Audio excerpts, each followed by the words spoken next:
You came back. What a wonderful day to have visitors on. Oh, look, here comes Cleo now.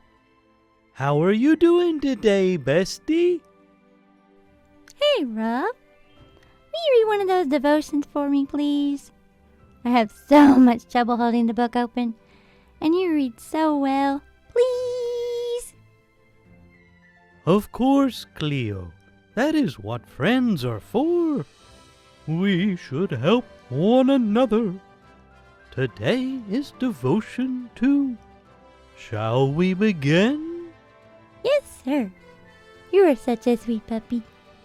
After the family of Elimelech had been in Moab for a while, tragedy struck. Elimelech died. Then after many more years, tragedy struck yet again. Ruth 1:5. And Mahlon and Chilion died also, both of them, and the woman was left of her 2 sons and her husband. When Naomi came into Moab, it was with a husband and 2 sons. The arrangement was specifically supposed to be temporary.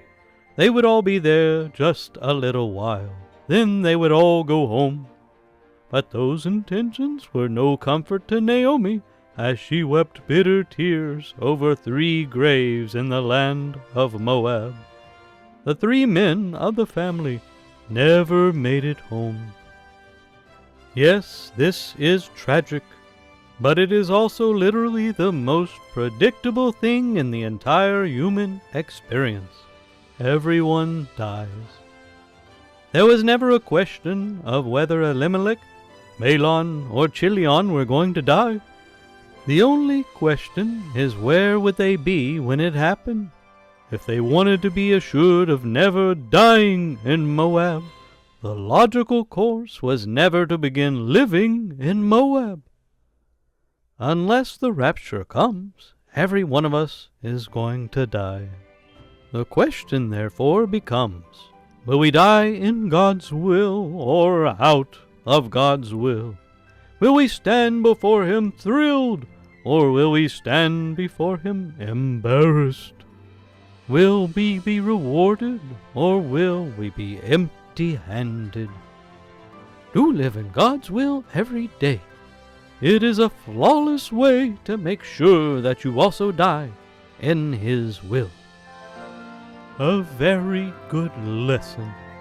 God always knows best. I agree.